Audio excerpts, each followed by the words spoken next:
उमरू अय्यार अपने घोड़े पर सवार होकर इंतहाई तेज रफ्तारी से कोहे काफ से गुजर रहा था।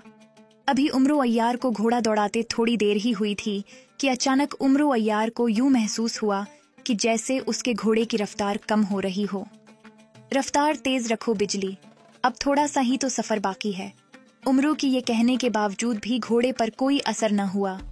उमरू उसे वीराने में रुकते देखकर परेशान हो गया।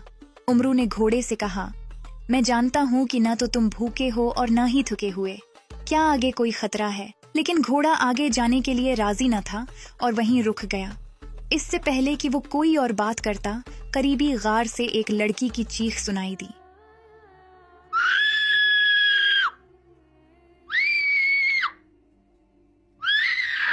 उमरू अय्यार ने गार में झांका तो एक खूबसूरत शहजादी डरी हुई बैठी थी।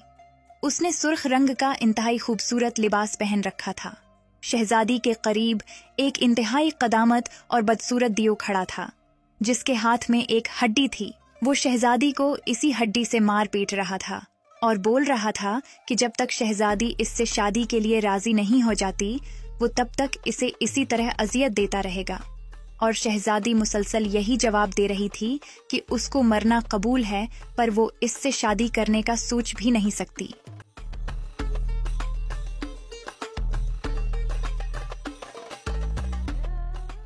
उमरू, जो कि ये सारी बातें बहुत गौर से सुन रहा था, अब फैसला कर चुका था कि वो शहजादी की हर हालत में मदद जरूर करेगा। अभी उमरू अय्यार गार में जाने का सोच ही रहा था कि इसी दौरान बोना जंबील से निकलकर उमरू के सामने हाजिर हुआ। बोने ने कहा, आका, आप सोचे समझे बगैर गार में न जाएं, क्योंकि आप कालूश दियो के बारे में कुछ नहीं जानते। कालूश दियो के हाथ में मौजूद एक सफेद हड्डी है जो आपको जला कर राख कर सकती है। उमरू ने पूछा, तो बताओ फिर मुझे क्या करना होगा? इस दियो को यहाँ से जाने दें, फिर मैं आपको बताता हूँ कि आपको क्या करना है।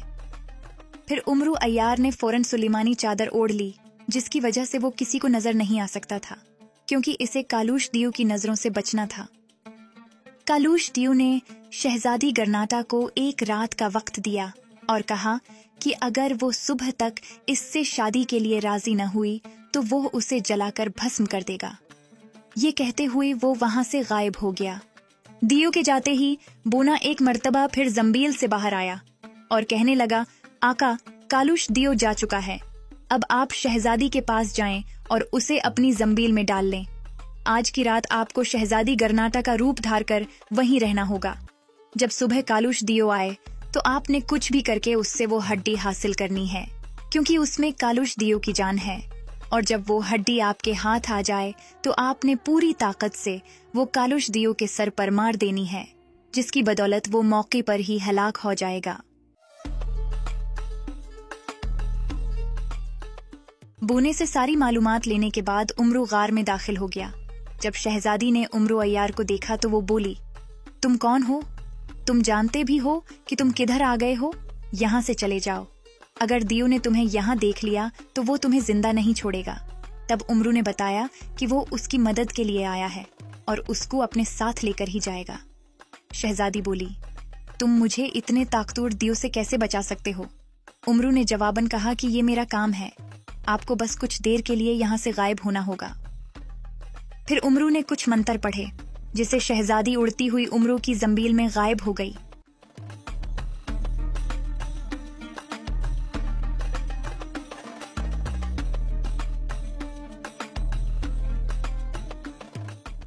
फिर उमरू ने एक तिलस्मी लिबास पहन लिया और शहजादी गर्नाटा का तसव्वुर करते हुए एक जादुई आईना अपने सामने रखा और रोगनी अय्यारी अपने चेहरे पर लगाया, जिससे वो फौरन शहजादी गर्नाटा के रूप में आ गया। उमरू ने बोने से पूछा कि क्या अब उसे रात भर कालूश दियो का इंतजार करना पड़ेगा? बोने ने कहा कि आप एक सुरीला गाना गाएं, जिससे दियो यहाँ जरूर आ जाएगा। फिर उमरू ने जादुई एमुलेट निकाला और उसे अपने जिस्म पर फेरा, ताकि कालूश दियो का कोई भी जादू उस पर असर न कर सके।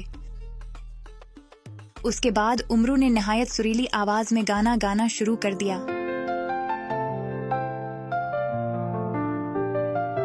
ओ मेरे दिल, मेरे संग रहो, प्यार के वादे तुम्हें सब हूँ। ये दिल है वफा का, ये जान है तुम्हारी,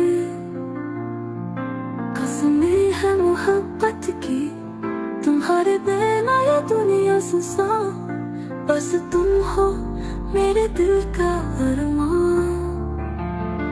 ओ मेरे दिल मेरे संग रहो,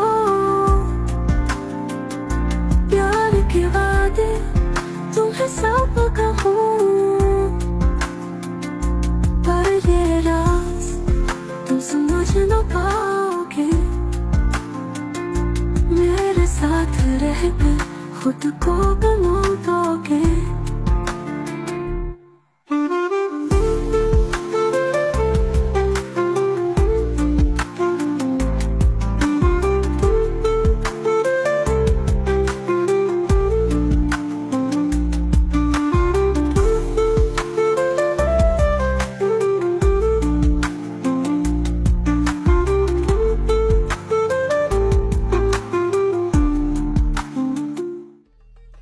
अचानक वहां दीव नमूदार हुआ। रोगने अयारी ने इस कदर महारत से उमरू को शहजादी के रूप में ढाला था कि दीव को जरा भी शक न हुआ कि वो शहजादी गर्नाटा नहीं बल्कि कोई और है। कालूश दियो, मुझे अपनी जिंदगी प्यारी है, इसलिए मैंने यही फैसला किया है कि मैं तुमसे ही शादी करूंगी। बहुत खूब कि तुम्हें मेरी बात समझ आ गई है। लेकिन मैं तुम्हें पहले आजमाना चाहती हूँ। आजमाना चाहती हो, मगर कैसे? तुम्हारे हाथ में ये जो सफेद हड्डी है, ये मुझे दे दो। इसकी हिफाजत मैं खुद करूंगी। आखिर मैं तुम्हारी होने वाली बीवी हूँ। इस पर कालूश जादूगर फौरन चौंक गया और शहजादी की तरफ शक की नजर से देखने लगा। उमरू अय्यार ने इंतहाई अय्यारी से कहा कि तुम जब चाहे ये मुझसे वापस ले लिया करना। मुझे मंजूर है। अब तुम्हारे लिए मैं इतना तो कर ही सकता हूँ। जैसे ही दियो ने हड्डी उमरू के हवाले की, उसने पूरी ताकत से वो जादुई हड्डी कालूश दियो के सर पर मार दी, जिससे वो मौके पर ही हलाक हो गया। उमरू ने शहजादी को जंबील से निकाला।